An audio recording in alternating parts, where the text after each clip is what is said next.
Kalena dhammat sawanang etamang kalamutamang. Part 3. Seni Hidup, The Art of Living. Meditasi Vipassana, sebagaimana diajarkan oleh S.N. Goenka. Diringkas oleh William Hart, Vipassana Research Institute. Alih bahasa, Dr. Anda Yasodhara Wena Cintiawati, Dr. Anda Sujata Lani Anggawati. Buku ini diterjemahkan bab demi bab untuk dibaca bersama sebelum acara meditasi kelompok setiap Jumat di Wisma Sambodhi, Klaten. Bab 3. Penyebab langsung. Dunia nyata ternyata tidak mirip dengan dunia dongeng, di mana orang hidup bahagia sepanjang masa.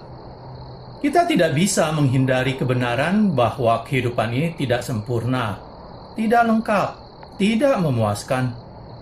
Memang demikianlah kebenaran tentang eksistensi penderitaan. Dengan realita ini, hal terpenting yang harus kita ketahui adalah apakah penderitaan itu mempunyai penyebab? Dan bila memang demikian, apakah mungkin penyebab itu dihilangkan sehingga penderitaan bisa dihapus?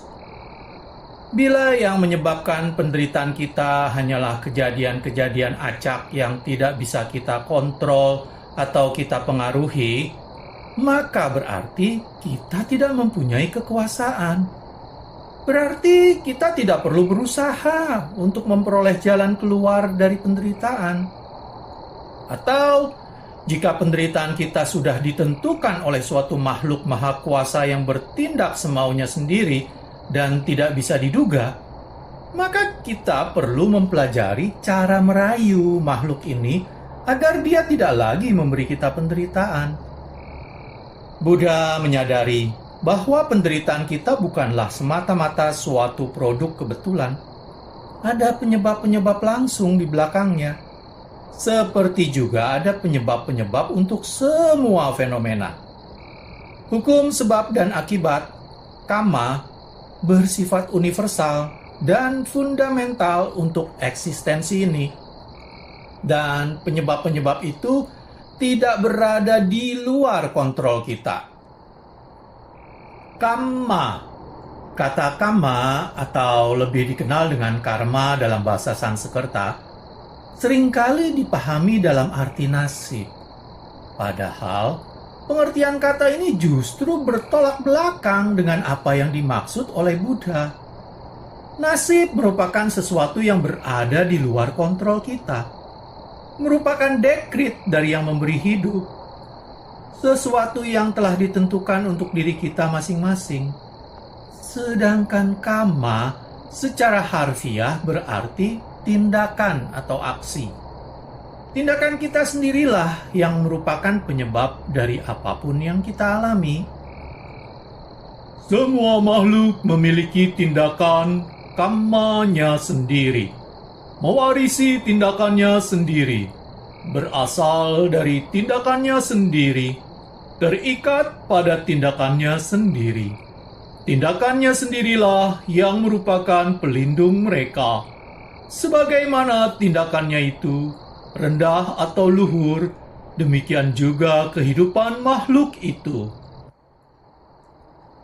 Apapun yang kita hadapi dalam kehidupan merupakan hasil dari tindakan kita sendiri. Karena itu, kita masing-masing bisa menjadi majikan dari nasib kita dengan cara menjadi majikan dari tindakan kita. Kita masing-masing bertanggung jawab untuk tindakan yang menyebabkan timbulnya penderitaan. Kita masing-masing mempunyai sarana untuk mengakhiri penderitaan melalui tindakan kita. Buddha berkata, "Engkau adalah majikan dirimu sendiri. Engkau membuat masa depanmu sendiri." Yang terjadi sekarang ini, ibaratnya kita bagaikan orang yang belum pernah belajar mengemudi. Dan dengan mata yang ditutupi, kita duduk di belakang kemudi mobil yang melaju kencang di jalan tol. Tidak mungkin kita sampai ke tujuan tanpa halangan. Mungkin kita berpikir sedang mengemudikan mobil, tetapi yang sebenarnya terjadi adalah mobil itulah yang mengemudikan kita. Bila kita ingin terhindar dari kecelakaan, bila kita ingin sampai ke tujuan, kita harus melepaskan tutup mata itu, lalu belajar bagaimana caranya mengendarai dan mengemudikan mobil sehingga kita bisa cepat-cepat keluar dari bahaya. Begitu pula, kita harus selalu sadar akan apa yang kita lakukan dan kemudian belajar melakukan tindakan-tindakan yang akan membawa kita pada tujuan yang kita inginkan. 3 jenis tindakan. Ada 3 jenis tindakan: fisik, vokal atau ucapan, dan mental. Biasanya kita menganggap yang paling penting adalah tindakan fisik, lalu tindakan vokal, dan yang paling tidak penting adalah tindakan mental. Kegiatan memukuli seseorang bagi kita tampaknya lebih serius daripada berbicara padanya dengan nada menghina. Dan 2 perbuatan itu tampaknya lebih serius daripada niat jahat yang tidak terungkap. Memang, begitulah pandangan menurut hukum yang dibuat manusia di tiap negara. Tetapi menurut Dhamma, hukum alam, tindakan mental lah yang paling penting. Tindakan fisik atau vokal memiliki makna yang berbeda sesuai dengan niat yang mendasarinya. Seorang dokter bedah menggunakan pisau untuk melakukan operasi darurat guna menyelamatkan nyawa seseorang.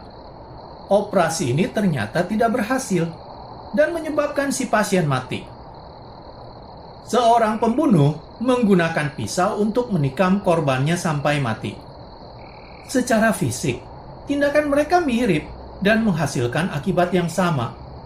Namun secara mental, perbuatan itu sangat jauh berbeda.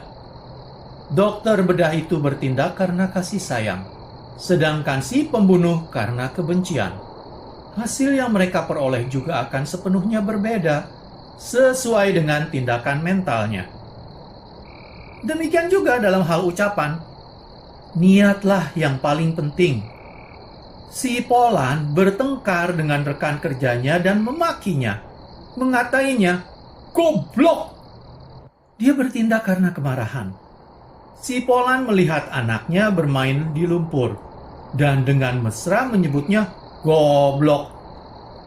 Dia bertindak karena kasih sayang.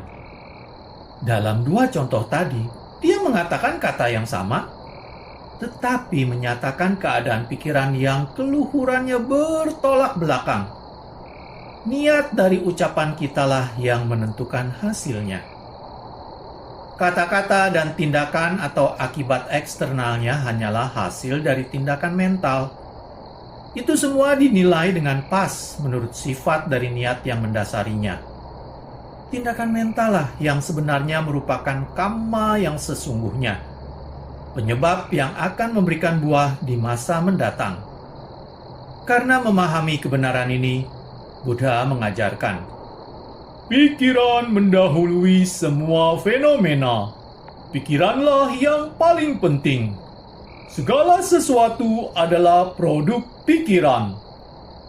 Jika dengan pikiran yang tidak murni, engkau berbicara atau bertindak, maka penderitaan mengikutimu seperti roda pedati mengikuti kaki binatang yang menariknya. Jika dengan pikiran yang murni, engkau berbicara atau bertindak, maka kebahagiaan mengikutimu seperti bayang-bayang yang tak pernah pergi. Penyebab penderitaan. Akan tetapi, tindakan-tindakan mental manakah yang menentukan nasib kita? Jika pikiran hanya terdiri dari kesadaran murni atau winyana, pencerapan, sanya, sensasi, wedana, dan reaksi, sangkara, Yang mana dari 4 bagian itu yang menyebabkan timbulnya penderitaan? Sedikit banyak, setiap bagian memang terlibat dalam proses penderitaan. Tetapi, 3 yang pertama pada dasarnya pasif. Winyana hanya menerima data mentah pengalaman. Sanya menaruh data itu menurut kategorinya. Wedana menandai adanya 2 langkah sebelumnya. Tugas dari 3 bagian ini, Winyana, Sanya, Wedana, hanyalah untuk mencerna informasi yang masuk. Tetapi, bila pikiran sudah mulai bereaksi atau sangkara muncul, maka kepasifan berubah. Muncul kesempatan terjadinya penarikan atau penolakan, suka atau tidak suka. Reaksi ini menggerakkan rantai kejadian baru. Mata pertama rantai ini adalah reaksi sangkara. Inilah yang dikatakan Buddha. Penderitaan apapun yang muncul, semuanya disebabkan karena reaksi. Jika semua reaksi berhenti, maka tidak ada lagi penderitaan. Kamma sesungguhnya, penyebab sesungguhnya dari penderitaan adalah reaksi pikiran. Satu reaksi suka atau tidak suka yang sangat cepat mungkin tidak amat kuat dan mungkin tidak akan memberikan akibat yang besar. Tetapi, reaksi ini bisa menyebabkan akibat kumulatif atau bertumpuk. Reaksi itu terus-menerus diulang-ulang saat demi saat dan menjadi makin kuat ketika diulang, sehingga berkembang menjadi lobha atau keserakahan, atau dosa, kebencian. Inilah yang disebut tanha oleh Buddha pada khotbahnya yang pertama.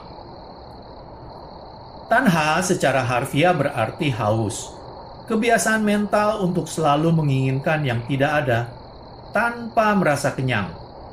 Ini juga sekaligus berarti rasa tidak puas yang tak terobati terhadap apapun yang ada. Dan semakin kuat rasa menginginkan dan rasa tak puas ini, semakin dalam pengaruhnya pada pemikiran kita, pada ucapan kita, dan pada tindakan kita. Dan semakin banyak penderitaan yang disebabkannya. Buddha berkata bahwa beberapa reaksi adalah seperti garis yang digambarkan pada permukaan air kolam. Begitu digoreskan, begitu garis itu hilang. Ada reaksi yang seperti garis yang digambarkan pada pantai berpasir. Jika digoreskan di pagi hari, garis itu hilang di waktu malam, tersapu oleh air pasang atau angin. Ada yang seperti garis yang tergores dalam-dalam di batu karang karena ditatah dengan palu.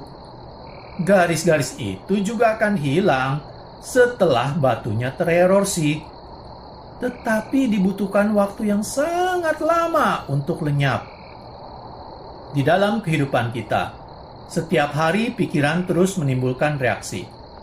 Tetapi bila di malam hari kita mencoba mengingat reaksi-reaksi itu, kita hanya bisa mengingat 1 atau 2 yang telah membuat kesan mendalam di hari itu. Juga, bila di akhir bulan kita mencoba mengingat semua reaksi kita di bulan itu, kita hanya bisa mengingat 1 atau 2 yang telah membuat kesan paling dalam. Demikian juga di akhir tahun, kita hanya bisa mengingat 1 atau 2 reaksi yang meninggalkan kesan paling dalam selama tahun itu. Reaksi-reaksi yang dalam seperti ini sangatlah berbahaya dan membawa penderitaan yang besar. Langkah pertama untuk bisa keluar dari penderitaan seperti itu adalah dengan cara menerima realita seperti apa adanya. Bukan sebagai suatu konsep filsafat atau suatu artikel kepercayaan, melainkan sebagai fakta eksistensi yang mempengaruhi kita masing-masing di dalam kehidupan ini. Dengan penerimaan dan pemahaman tentang apa penderitaan itu dan tentang mengapa kita menderita, kita bisa berhenti dikendalikan dan bisa mulai mengendalikan. Dengan belajar menyadari secara langsung alam kita sendiri, kita bisa menuntun diri ke jalan yang menuju akhir dari penderitaan. Tanya jawab. Tanya, bukankah penderitaan merupakan bagian kehidupan yang alami? Mengapa kita harus berusaha untuk terbebas dari penderitaan? S.N. Goenka.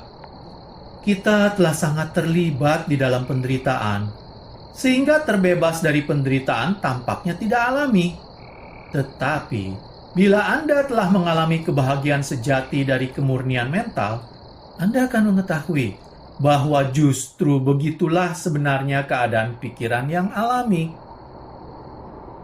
Tidak dapatkah pengalaman penderitaan membuat orang menjadi luhur dan membantu orang untuk mengembangkan watak? Ya, sebenarnya teknik ini justru sengaja menggunakan penderitaan sebagai alat untuk membuat seseorang menjadi luhur. Tetapi, teknik ini hanya akan bekerja bila Anda belajar mengamati penderitaan secara objektif. Bila Anda melekati penderitaan Anda, pengalaman itu tidak akan menjadikan Anda luhur. Anda akan tetap merasa sengsara. Apakah mengendalikan tindakan bukan berarti penekanan? Tidak. Anda belajar untuk hanya mengamati saja secara objektif apapun yang sedang terjadi. Jika Anda marah dan Anda mencoba menyembunyikan kemarahan itu serta menelannya, maka benar, itu memang penekanan. Tetapi dengan hanya mengamati kemarahan itu, akan Anda dapati bahwa secara otomatis kemarahan akan berlalu. Anda akan terbebas dari kemarahan jika Anda belajar mengamati kemarahan secara objektif. Jika kita terus mengamati diri sendiri, bagaimana kita bisa menjalani kehidupan dengan wajar? Kita akan menjadi terlalu sibuk mengamati diri sendiri, sehingga tidak bisa bertindak dengan bebas ataupun spontan. Ternyata bukan itu yang terjadi setelah orang menyelesaikan kursus meditasi. Di sini, Anda belajar melatih mental. Dan pelatihan ini akan memberi Anda kemampuan untuk mengamati diri sendiri dalam kehidupan sehari-hari, kapanpun Anda perlu melakukannya. Bukan berarti bahwa Anda akan terus berlatih dengan mata tertutup sepanjang hari seumur hidup. Sebagaimana kekuatan yang Anda peroleh dalam pelatihan fisik akan membantu Anda di dalam kehidupan sehari-hari, begitu juga pelatihan mental akan menguatkan Anda. Apa yang Anda sebut tindakan yang bebas dan spontan sebenarnya adalah reaksi yang membuta, yang selalu merugikan. Dengan belajar mengamati diri, Anda akan mendapati bahwa bila mana suatu situasi yang sulit terjadi di dalam kehidupan, keseimbangan pikiran Anda bisa tetap terjaga. Dengan keseimbangan itu, Anda dengan bebas bisa memilih cara bertindak. Anda akan mengambil tindakan nyata yang selalu positif, dan ini selalu bermanfaat untuk Anda dan untuk orang lain. Apakah tidak ada kejadian-kejadian kebetulan, kejadian-kejadian acak tanpa adanya suatu penyebab? Tidak ada yang terjadi tanpa penyebab. Itu tidak mungkin.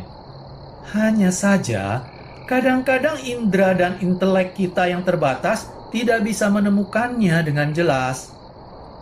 Tetapi itu tidak berarti bahwa tidak ada penyebab. Apakah Anda bermaksud mengatakan bahwa segala sesuatu di dalam kehidupan ini telah ditentukan sebelumnya? Memang, segala tindakan kita di masa lampau akan memberikan buah, bisa baik atau jelek. Tindakan-tindakan itu akan menentukan seperti apa kehidupan yang kita miliki di masa kini ini. Seperti apa situasi umum di mana kita berada di masa kini ini.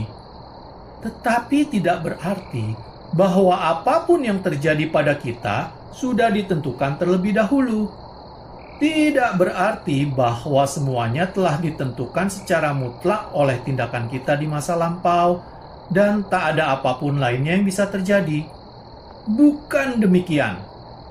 Tindakan-tindakan masa lampau memang mempengaruhi aliran kehidupan kita, membawa kehidupan kita ke arah pengalaman yang menyenangkan atau tidak menyenangkan. Tetapi tindakan masa kini sama pentingnya. Alam telah memberi kita kemampuan untuk menjadi majikan dari tindakan kita di masa kini. Dengan penguasaan itu, kita bisa mengubah masa depan kita. Tetapi tindakan orang lain pasti juga mempengaruhi kita, bukan? Tentu saja, kita dipengaruhi oleh orang di sekeliling kita dan oleh lingkungan kita. Kita pun juga terus mempengaruhi mereka. Jika misalnya saja mayoritas menyukai kekerasan, maka peperangan dan pengerusakan akan terjadi, yang mengakibatkan penderitaan banyak orang. Tetapi bila orang mulai menyucikan pikiran mereka, maka kekerasan tidak bisa terjadi. Akar dari masalah terletak di pikiran setiap individu manusia, karena masyarakat terdiri dari individu.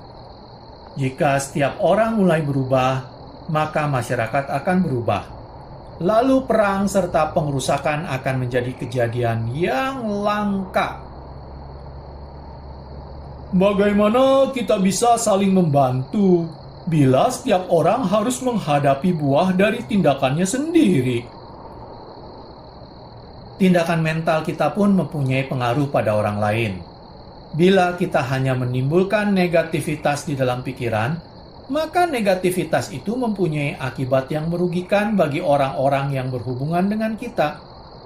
Jika kita mengisi pikiran dengan positivitas, dengan niat baik terhadap orang lain, maka hal itu akan memberikan akibat yang baik pada orang-orang di sekitar kita.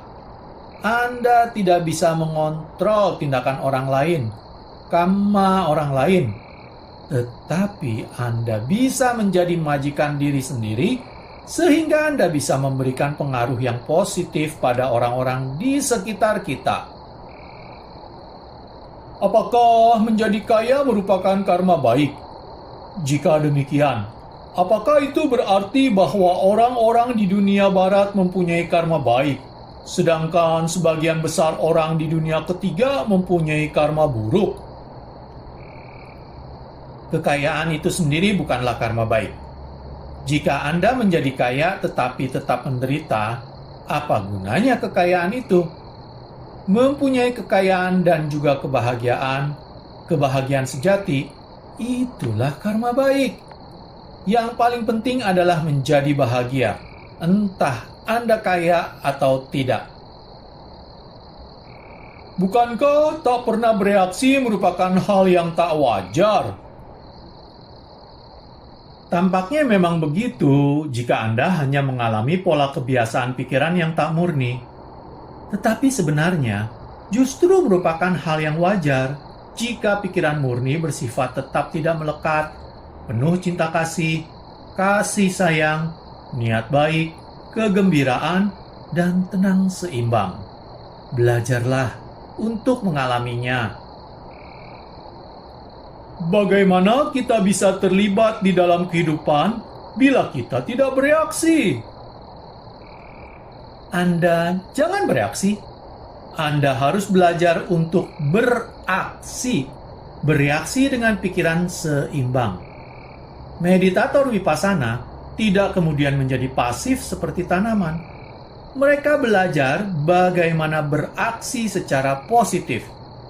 Jika Anda bisa mengubah pola kehidupan Anda dari reaksi menjadi aksi, maka Anda telah mencapai sesuatu yang sangat berharga. Dan Anda bisa mengubahnya dengan cara mempraktekkan Vipassana. Benih dan buah. Sebagaimana penyebabnya, demikian pula akibatnya. Sebagaimana benihnya, demikian pula buahnya. Sebagaimana tindakannya, demikian pula hasilnya.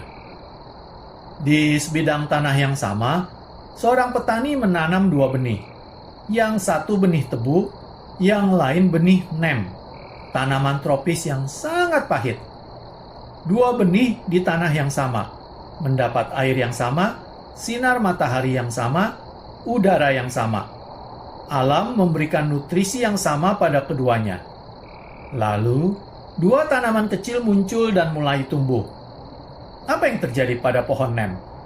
Pohon itu berkembang dengan rasa pahit di setiap seratnya. Sedangkan tanaman tebu berkembang dengan rasa manis di setiap seratnya.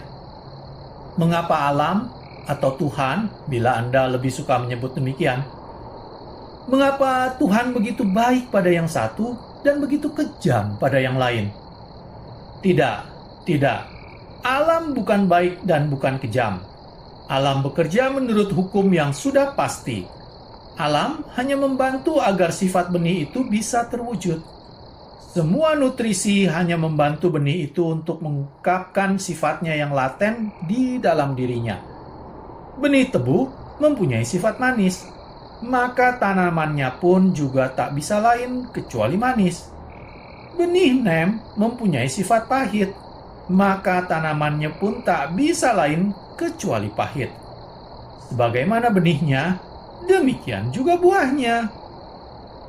Si petani pergi ke pohon nem, membungkuk 3 kali, mengelilinginya 108 kali, dan kemudian mempersembahkan bunga, dupa, lilin, buah, dan manisan. Lalu dia mulai berdoa, "Oh Dewa Nem, berilah aku buah mangga yang manis. Aku ingin mangga manis." Kasihan Dewa Nem itu, karena dia tidak bisa memberi. Dia tidak punya kuasa untuk memberikan mangga manis. Jika seseorang ingin mangga manis, dia harus menanam benih mangga. Dengan demikian, dia tak perlu menangis dan memohon bantuan dari siapapun. Buah yang akan dia peroleh tak bisa lain kecuali mangga manis. Sebagaimana benihnya, demikian pula buahnya. Celakanya, kebodohan kita menyebabkan kita selalu sembrono saat menanam benih. Kita terus-menerus menanam benih nem. Tetapi bila sudah tiba waktunya pohon itu berbuah, kita tiba-tiba menjadi waspada dan penuh perhatian. Kita ingin mangga manis. Lalu kita terus-menerus menangis dan berdoa serta mengharapkan mangga manis. Hal seperti itu tidak ada gunanya. Demikianlah, selesai sudah saya membacakan bab 3 dari buku Seni Hidup, yaitu penyebab langsung. Pada part selanjutnya, saya akan membacakan bab 4, akar masalah. Terima kasih. Kalena dhammat savanang etammang kalamuttamaṃ